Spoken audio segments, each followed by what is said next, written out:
Series में आपका स्वागत है। मैं हूं आपके साथ पूजा वर्मा। भोजपुरी इंडस्ट्री में लगातार अश्लीलता पसरने का लोगों के सामने मुद्दा सामने आता है। कई अश्लील गाने जिससे समाज में एक दुर्व्यवहार की भावना आती है, एक गलत मैसेज जाता है और लगातार ऐसी तस्वीरें भोजपुरी इंडस्ट्री के तरफ से सामने आती रहती हैं। लेकिन अब इसी को लेकर के लगातार सेंसर बोर्ड की मांग उठने लगी है और कई लगातार लोगों की तरफ से सेंसर बोर्ड मांगने के बाद से अब भोजपुरी जगत के जाने माने गायक और कई अवार्डों से नवाजे गए सिंगर प्रदीप यादव ने सेंसर बोर्ड की मांग की है। भोजपुरी जगत में भी और भोजपुरी इंडस्ट्री में सेंसर बोर्ड की जरूरत को लेते हुए उन्होंने हमारी सहयोगी से बात की। देखिए इस खास बातचीत को। पहली कोई गुनगुनाहट हमें सुनाए। सबसे पहला मैंने गाया था, हमारे यहाँ बिहार में एक महापर्व होता है छठ का, उसके लिए मैंने गीत गाया था।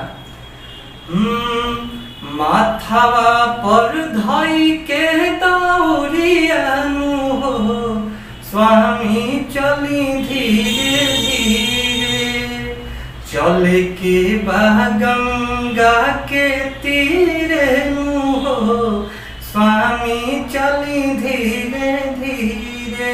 बहुत अच्छा रिस्पॉन्स रहा था इस गाने का। जी बहुत अच्छा आपने गाया। प्रदीप जी, जैसा कि आप राजनीति में आपका कोई आने का विचार? नहीं, अभी तो मेरा कोई इस तरह का प्लान नहीं है कि मैं राजनीति में आऊं, पर समाज की सेवा करना मेरा उद्देश्य है और समाज की सेवा करना चाहता हूं मैं। जी, आप जैसा कि खेसारी लाल जी के बाद और पवन सिंह जी के बाद सबसे ज्यादा लोकप्रिय चर्चित नाम आपका ही रहा है, तो वही सुनने में या फिर मैंने सुना है कि आपने बेरोजगारी पे कविता भी गाया, तो उस बेरोजगारी का कविता थोड़ा हमारे दर्शकों को गुनगुना के सुनाएं। हाँ, अभी बेरोजगारी वाली मुद्दा जो है अपने देश में बहुत चरम सीमा पर है, तो उसके लिए मैंने कविता लिखा था, भोजपुरी में लिखा था। देखी अपना देश के हालत, देखी अपना देश के हालत, बेरोजगारी ऐसन आइल, पढ़ल लिखल का करे, वो लोग चुपचाप जहर खाए। ये बेरोजगारी पर मेरा कविता थी और बहुत अच्छा रिस्पॉन्स था इस कविता का। तो ये जो आपका भोजपुरी का सफर रहा है, तो किस तरह की चुनौतियां को आपको सामना करना पड़ा है?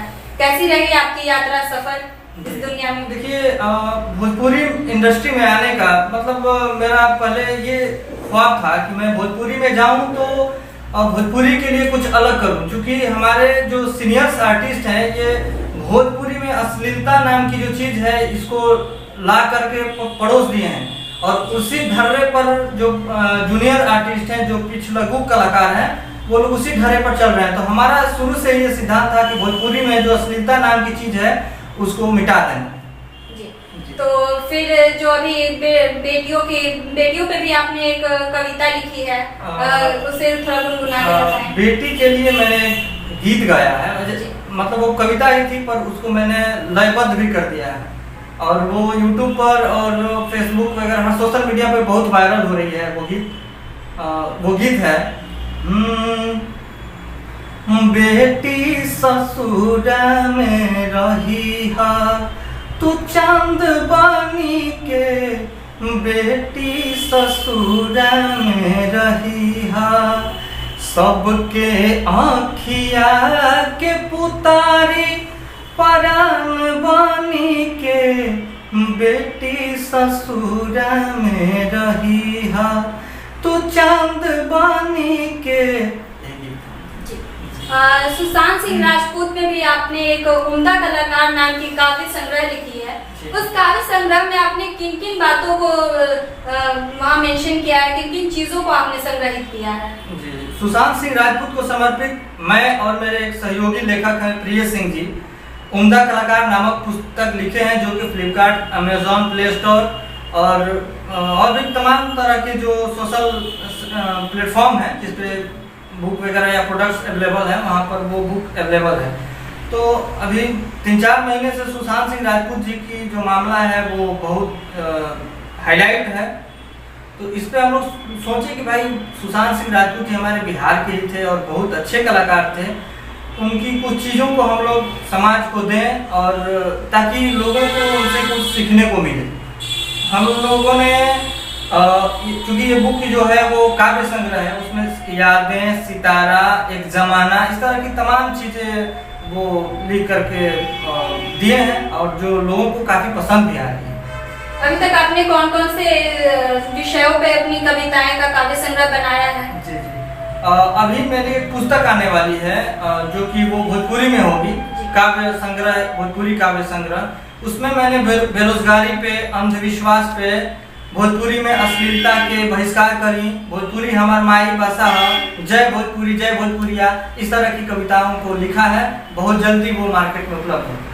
जी, अभी आपने एक शब्द कहा भोजपुरी में अश्लीलता, तो जहाँ तक कि देखा जाता है लोगों का विषय तौर पे ये कहना है कि भोजपुरी में काफी अश्लीलता है, यहाँ सेंसर बोर्ड जैसी चीज नहीं है। तो आपका क्या लगता है, आपको क्या लगता है भोजपुरी में जो अश्लीलता है वो कैसे खत्म होगी, या फिर वाकई भोजपुरी में जो अश्लीलता है वो आगे भी कायम रहेगी? देखिए, सबसे पहले तो भोजपुरी में अश्लीलता को दूर करने के लिए हमारे देश में भोजपुरी के लिए एक सेंसर बोर्ड स्थापित करने पड़ेंगे। बिना सेंसर बोर्ड के जिसको जो मन करता है वो गा देता है और वो रिलीज कर लेता है। सेंसर बोर्ड रहेगा तो वो जानेगा कि भाई क्या चीज पब्लिश करना चाहिए, क्या चीज रिलीज करना चाहिए। दूसरी चीज, जितने भी अश्लील गाने आते हैं या अश्लील वीडियोज आते हैं, श्रोताओं से मैं यही रिक्वेस्ट करूंगा कि आप लोग वैसे चीजों को प्रमोट करना बंद करें। और गायक, गीतकार, म्यूजिक डायरेक्टर, इन सब से भी रिक्वेस्ट करूंगा कि आप प्लीज भोजपुरी में अश्लील नाम का जो चीज है या अश्लील तरह के जो शब्द हैं उसका प्रयोग नहीं करें, अपने समाज को बर्बाद नहीं करें, अपनी सभ्यता संस्कृति को नष्ट नहीं करें।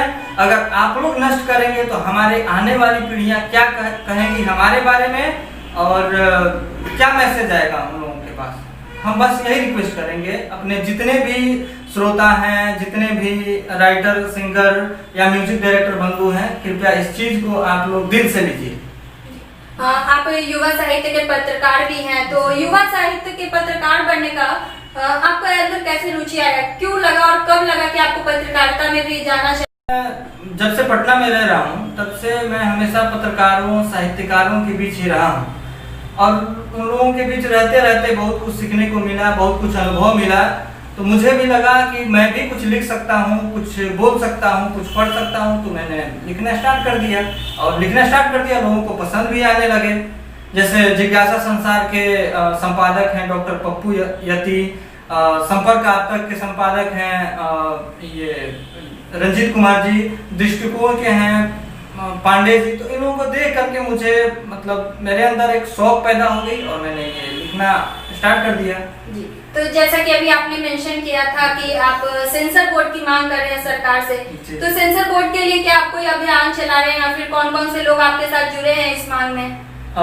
हम लोग एक संगठन से जुड़े हुए हैं, भारतीय कलाकार संघ, और उस संगठन का उद्देश्य ही है कि हम लोगों को भोजपुरी के लिए सेंसर बोर्ड को कैसे भी जिस तरह का लड़ाई हो लड़ करके सेंसर बोर्ड की स्थापना करवा देना है और भोजपुरी में जो अश्लीलता नाम की चीज है उसे दूर दूर तक भगा देना है। जी, आप एक समाज सेवक भी हैं, तो समाज सेवा में आप सिर्फ भोजपुरी जगत पे ही ध्यान देते हैं या फिर किसी और विषयों पर भी ध्यान देते हैं? नहीं, और भी बहुत सारी चीजें हैं जिन पर हम लोग ध्यान देते हैं। जैसे कि जैसे समाज में बेटियों को मार डाला जाता है गर्भ पे, तो उसके लिए भी हम लोग जगह जगह जा करके कुछ नुक्कड़ नाटक करके लोगों को मैसेज देने का काम करते हैं।